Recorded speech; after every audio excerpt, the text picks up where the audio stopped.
My self professor doctor Deepak Singh, allied science specialist. आज एक बहुत इंपॉर्टेंट टॉपिक गायनेकोलॉजी का, इनफर्टिलिटी। इनफर्टिलिटी ऐसे तो बहुत बड़ा चैप्टर है, आज हम पढ़ा रहे हैं इनफर्टिलिटी इन फीमेल। इसके बाद हम बताएंगे इनफर्टिलिटी इन मेल। इनफर्टिलिटी किसे बोलते हैं, यानी फर्टिलिटी नहीं होना। फर्टिलिटी किसको बोलते हैं? जब एक मेल गैमिट फीमेल गैमिट ओवा के साथ फ्यूज करके जायगोट बनता है। जायगोट बनने के बाद वह यूट्रस में इम्प्लांट करता है। इसी कंडीशन को बोलते हैं फर्टिलिटी। लेकिन जब यह कैपेबल नहीं होता है, यह फ्यूज नहीं कर पाता है, अब फ्यूज नहीं करता है और इम्प्लांटेशन भी नहीं हो पाती है, इसी कंडीशन को बोलते हैं इनफर्टिलिटी। यानी इनफर्टिलिटी का वास्तविक डिफिनेशन क्या है कि जब 1 ईयर तक रेगुलर अनप्रोटेक्टेड सेक्सुअल इंटरकोर्स करने के बावजूद भी अगर वह एक बार भी अगर प्रेगनेंसी कंसीव नहीं होता है, तब उसको बोलते हैं इनफर्टिलिटी। ये बात समझ में आ गया नहीं? जैसे एक वर्ड होता है स्टेरिलिटी। स्टेरिलिटी का मतलब अलग होता है। स्टेरिलिटी का मतलब होता है फ्री फॉर्म ऑफ गैमिट। या तो फीमेल में गैमिट नहीं बन रही ओवा, या फिर मेल में स्पर्म नहीं बनता है, इसको बोलते हैं स्टेरिलिटी बोलते हैं। लेकिन यहाँ इनफर्टिलिटी की बात हो रही है। इनफर्टिलिटी में क्या होता है कि मे बी गैमिट बन भी रहा होगा, नहीं बन रहा है। अगर बन भी रहा है लेकिन वो कैपेबल नहीं है कि वह फ्यूज कर सके। तो इनफर्टिलिटी का मतलब ये होता है कि 1 ईयर तक अगर रेगुलर अनप्रोटेक्टेड अगर सेक्सुअल इंटरकोर्स किया गया, उसके बावजूद भी अगर फर्टिलिटी नहीं होती है, एक बार भी प्रेगनेंसी नहीं होती, तब वो कंडीशन आता है इनफर्टिलिटी में। अब ऐसे बोला जाता है ना कि 1 मंथ में अगर अनप्रोटेक्टेड 1 मंथ में अगर रेगुलर सेक्सुअल इंटरकोर्स किया जाता है, तो उसमें कितना परसेंट चांस होता है फर्टिलिटी का? 15 से 16% एक मंथ में। अगर ये 2 मंथ की बात अगर होती है तो होता है लगभग 25%। 3 मंथ होकर के होता है लगभग 30%। और यही अगर 6 मंथ तक रेगुलर अगर सेक्सुअल इंटरकोर्स होती है, तब चांस होता है उसमें 40 से 50%। और ये 100% जो होता है ना 1 ईयर तक में क्या होती है, लगभग 80 to 90% होती है। तो ये लगभग भी 100% नहीं पहुंचता है। तो ये बोलते हैं इसको हम लोग, ऐसे इंसिडेंस बोलते हैं इसको हम लोग। अब हम लोग बात यहाँ पे मेल फीमेल दोनों में इनफर्टिलिटी का प्रॉब्लम होती है। फीमेल का कॉज थोड़ा ज़्यादा है, मेल का प्रॉब्लम्स कम होता है।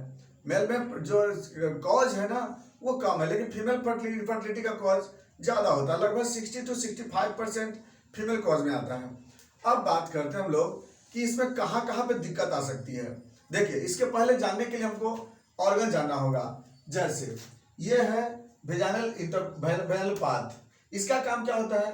जो सेक्सुअल एक्ट को ये डेवलप करता है, क्योंकि सीमेन यहीं पे आकर क्या होता है, डिपोजिट होता है।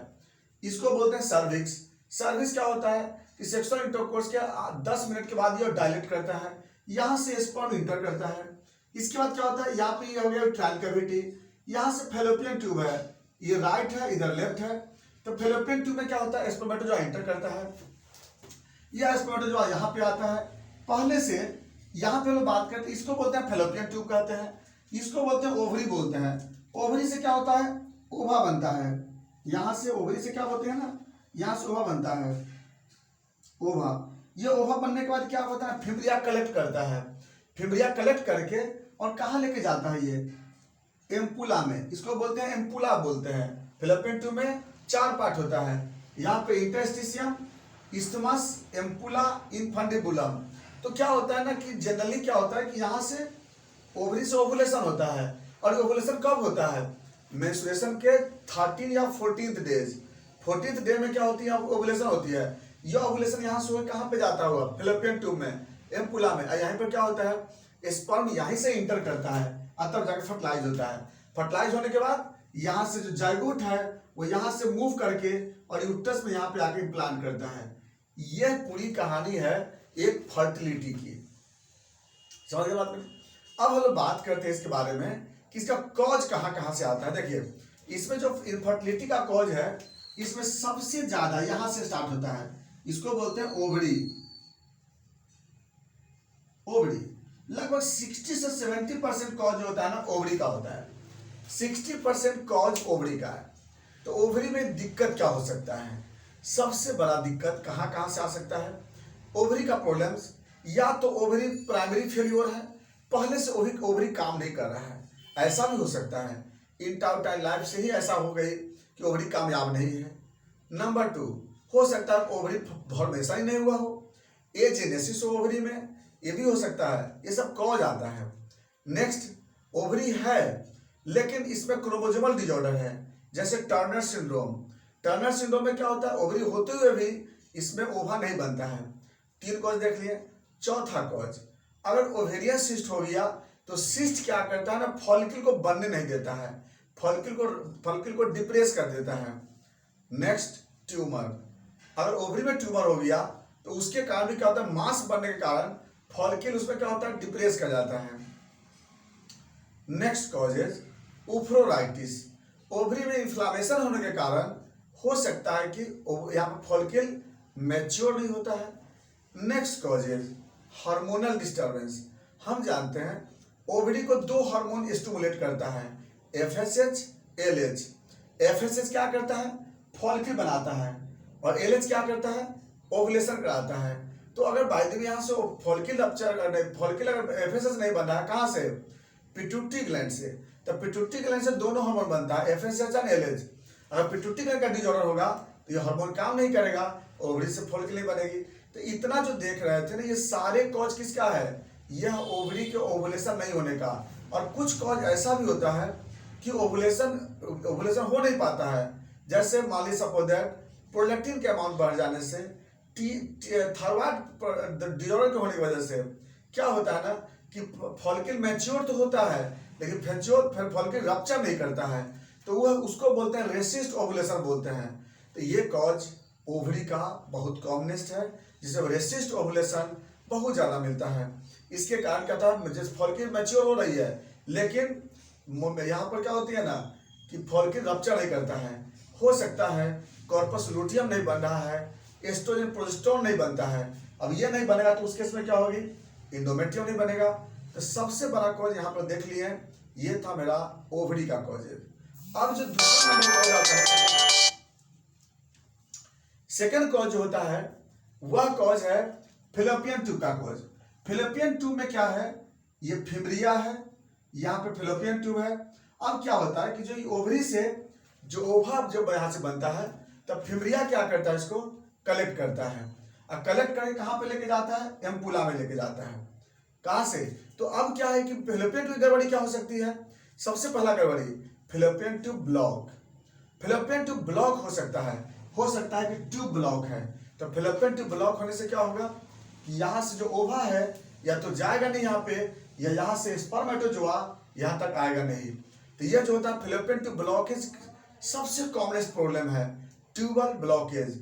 दूसरी बात है, अगर ये फिलोपियन ट्यूब ओपन भी अगर है तो इसकी गारंटी नहीं है कि यहाँ पे स्पर्म चला जाएगा, यहाँ से होगा। क्यों, सीलिया का मूवमेंट नहीं होगा। इसमें छोटा छोटा सीलिया होता है, याद रखना है।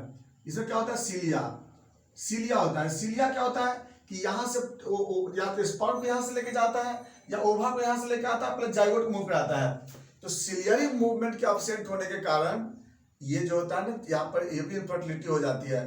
ट्यूब खुले रहने के बावजूद भी सीलिया का मूवमेंट नहीं होने पे इनफर्टिलिटी होती है। और सीलिया पे हेल्प करता है ओवा movement, sperm movement, zygote movement. और सीलिया का मूवमेंट का कई रीजन होता है, यह फिलोपियन ट्यूब ब्लॉकेज में बताएंगे या सीलियरी मूवमेंट में। ऐसे शॉर्ट में जान लीजिए, ल्यूटिनाइजिंग हार्मोन की कमी होने से भी सीलिया अब्सेंट मूवमेंट नहीं होती है, या अस्थमा के प्रॉब्लम से दिक्कत हो जाती है, विटामिन ए डिफिशियंसी से होती है, पैसिव या एक्टिव स्मोकिंग की वजह से दिक्कत हो जाती है, या एचएसजी कराने से, बाबा एचएसजी कराने से होता है, फिलोपियन ट्यूब में इन्फ्लामेशन की वजह से होता है, सल्फिंजाइटिस के कारण, या फिर डीएनआई करने की वजह से हो सकता है, या पीआईडी की वजह से हो सकता है। कई रीजन होता है जिसमें कि सीलिया का मूवमेंट नहीं होता है प्रॉपरली। तो ये था मेरा फिलोपियन ट्यूब का डिसऑर्डर्स, ठीक है। अब जो 10% डिसऑर्डर, अब बात करते हैं यूट्रस का डिसऑर्डर्स। यूट्रस में क्या दिक्कत होती है, यूट्रस में प्रॉब्लम ये होता है कि मान ली सपोज यूट्रस का फॉर्मेशन प्रॉपरली नहीं हो रही है, या यूट्रस का जो यूट्रस सेप्टा है, यूट्रस सेप्टम बना हुआ है, यूट्रस में बाइकॉर्नियल यूट्रस है, मोनोकॉर्नियल यूट्रस है। तो इसके कारण क्या होता है कि इम्प्लांटेशन प्रॉपर नहीं हो पाएगी, या स्पर्म का मूवमेंट में दिक्कत हो सकता है, इसके बाद क्या यूट्रस का पोजीशन गड़बड़ है, या तो रेट्रोवर्सन है, एंटीवर्सन है, एंटीफ्लेक्शन है, रेट्रोफ्लेक्शन है, तो इसकी वजह से क्या होता है ना, इसकी वजह से इनफर्टिलिटी हो सकती है। या यूट्रस का जो पोजीशन है वह गड़बड़ है, तो उसकी ये गड़बड़ी जो होती है ना, ये आपकी यूट्रस में इंडोमेट्रियम का फॉर्मेशन प्रॉपर नहीं हो रही है, इंडोमेट्रियम का थिकनेस प्रॉपर नहीं है, ये भी गड़बड़ी हो सकती है। इंडोमेट्रियम का जो थिकनेस है, मान लीजिए सपोज अगर 11 mm से घट गया तो उस केस में क्या होगा, इनफर्टिलिटी हो जाएगी। यूट्रस में फाइब्रोइड है, यूट्रस में कोई ट्यूमर है, यूट्रस में पॉलिप है, तो ये सब के कारण क्या होता है ना कि ये सब से यूट्राइन कॉज की वजह से प्रॉब्लम आती है, इसकी वजह से इनफर्टिलिटी डेवलप होती है। नेक्स्ट जो आता है इसमें cervical disorders, cervix type problem आता है इसमें। सर्विक्स में क्या होता है कि जब तक यहाँ सर्विक्स डायलेट नहीं होगी, किस समय, सेक्सुअल इंटरकोर्स के समय, तो स्पर्मेटोजोआ यहाँ से अंदर जाएगा नहीं, ये होती सबसे बड़ी गड़बड़ी होती है। तो यहाँ भी सर्वाइकल डिसऑर्डर हो सकता है, सर्वाइकल डायलेटेशन दिक्कत हो सकती है, सर्वाइकल रिएक्शन हो सकता है, सर्वाइकल का लेंथ बड़ा हो सकता है, सर्वाइकल का लेंथ छोटा हो सकता है, ये सब कॉज जो होता है सर्वाइकल प्रॉब्लम्स का है। इसके बाद नेक्स्ट जो अगला प्रॉब्लम आता है वह है वेजाइनल प्रॉब्लम्स। अगर बाय द वे सपोज यहाँ पर कोई इन्फेक्शन है, यहाँ का पीएच अगर बाय द वे अबनॉर्मल है, पीएच एसिडिक होने के कारण क्या होती है कि स्पर्मेटोजोआ डेथ कर सकते हैं, तो ये भी कॉज होता है वह वेजाइनल कॉज में, या वेजाइनल इन्फेक्शन है, वेजाइनल में सिफिलिस है, क्लेमाइडिया है, गोनोरिया है, ये सब के इन्फेक्शन के कारण क्या होता है, प्रॉब्लम आ सकता है। तो जितना देखे ना ये सब का होता है। कुछ अदर कॉज जैसे आता है, जैसे ट्यूबरकुलोसिस का इन्फेक्शन, ओबेसिटी, डायबिटीज मेलाइटस है, ये सब प्रॉब्लम जो होता है, ये सब की वजह से भी इनफर्टिलिटी कॉज होता है, ये सब अदर कॉज में आता है। तो आप देख लिए कि ओवरी का प्रॉब्लम्स कहाँ हुआ, गैमेट बनने में दिक्कत होगी, ओवा नहीं बन पाएगा। फिलोपियन ट्यूब गड़बड़ी क्या होगी कि ओवा कलेक्ट नहीं होगी, स्पर्म नहीं आ पाएगी, जाइगोट नहीं हो पाएगी, जब जहाँ मूव कर पाएगी। यूट्रस का प्रॉब्लम क्या हुआ कि इंडोमेट्रियम प्रॉपर नहीं बन पाएगी, तो इम्प्लांटेशन नहीं होगा। सर्विस का प्रॉब्लम क्या होगा कि स्पर्म मूव नहीं करेगा यहाँ से। वेजाइना का प्रॉब्लम क्या होगा कि जहाँ पर सीमेन का डिपोजिट नहीं करेगी। इस सारे प्रॉब्लम समझ में आ गया कि ये सबका कहीं ना कहीं रोल है ओवरी का ओवा से, फिलोपियन ट्यूब का जाइगोट का मूवमेंट या स्पर्म या ओवा के मूवमेंट से, यूट्रस में इम्प्लांटेशन से, सर्विक्स में मूवमेंट की वजह से, मूवमेंट से, और यहाँ पे सीमेन डिपोजिशन से। तो अलग अलग कॉज आप देख रहे हैं कि सारे जगह कॉज अलग अलग है, एक जैसा कॉज नहीं है।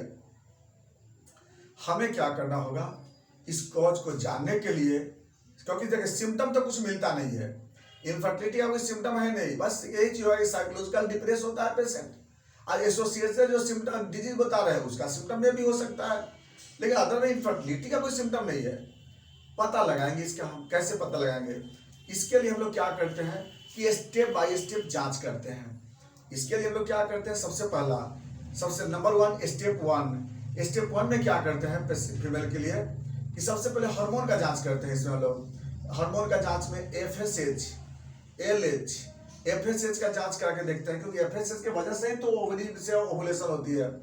LH का जांच कराते हैं क्योंकि ओवुलेशन ये कराती है। इसके बाद TSH कराते हैं, हो सकता है कि TSH का लेवल हाई हो। सीरम प्रोलैक्टिन, हो सकता है प्रोलैक्टिन का लेवल हाई हो, इसी कारण इनफर्टिलिटी होती है। एस्ट्रोजन का लेवल डिक्रीज है।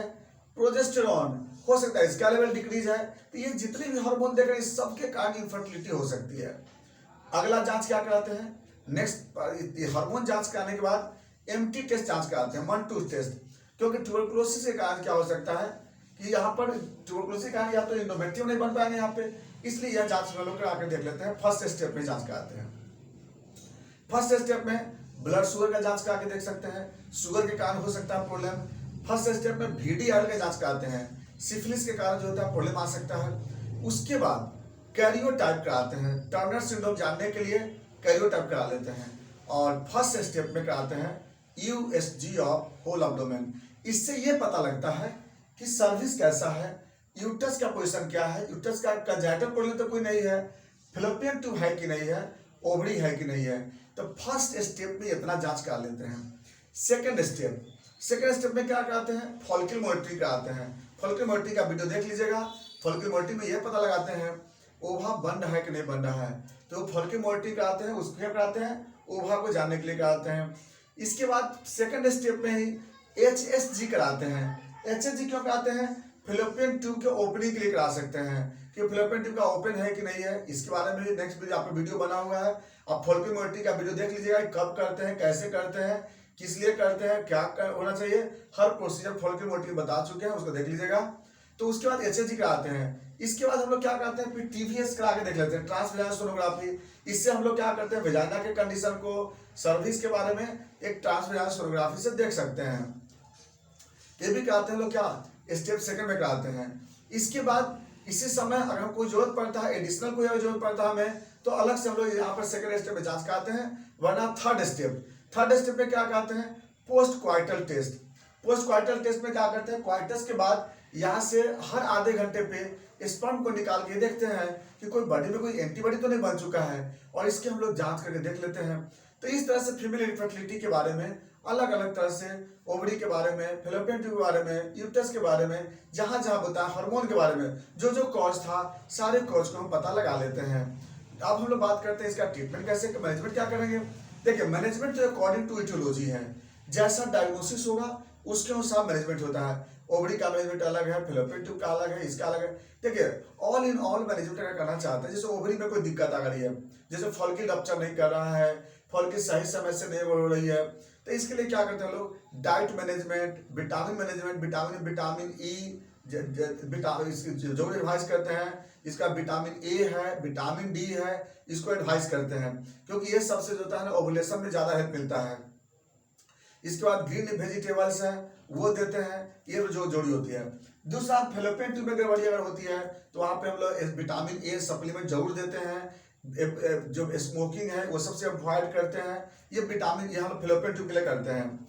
इसके बाद नेक्स्ट आता है यूट्रस के लिए। यूट्रस के लिए क्या करते हैं हम लोग, यहाँ के लिए हम लोग क्या करते हैं कि विटामिन सप्लीमेंट या फॉलिक एसिड जरूर देते हैं। फॉलिक एसिड से क्या होता है ना, इंडोमेट्रियम बनता है। और उसके बाद अगर अलग अलग, जैसे मान लीजिए सपोज दैट ओवुलेशन, यहाँ पे ओवुलेशन को प्रॉपर करने के लिए फर्टिल है, क्लोमिफेन टैबलेट है, वो चलाते हैं इसके लिए। या फिर अगर फेलोपियन ट्यूब का अगर ब्लॉकेज है तो इसके लिए फेलोपियन ट्यूब ओपन करने के लिए यहाँ पे ओपन कराते हैं, और या डीएनआई कर करके गैस के द्वारा इसको ओपन करते हैं। और अगर मान लीजिए इंडोमेट्रियम का प्रॉब्लम है तो डीएनसी कर लेते हैं एक बार। डीएनसी करने से क्या होता है कि उसका जो इंडोमेट्रियम है वो प्रॉपर फिर से बनने लगता है। और बाकी जैसा इनफर्टिलिटी का कॉज होगा उसके अनुसार हम लोग या तो आईवीएफ कराते हैं, आईयूआई कराते हैं। इसके बारे में नेक्स्ट वीडियो बताएंगे आपको हम कि आईयूआई कैसे कराते हैं, या हम लोग इसको आईवीएफ कैसे कराते हैं, इस सब के बारे में नेक्स्ट वीडियो बताएंगे।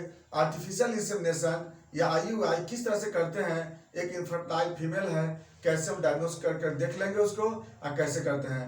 बाकी बातें फिर नेक्स्ट वीडियो में। Thanks for watching.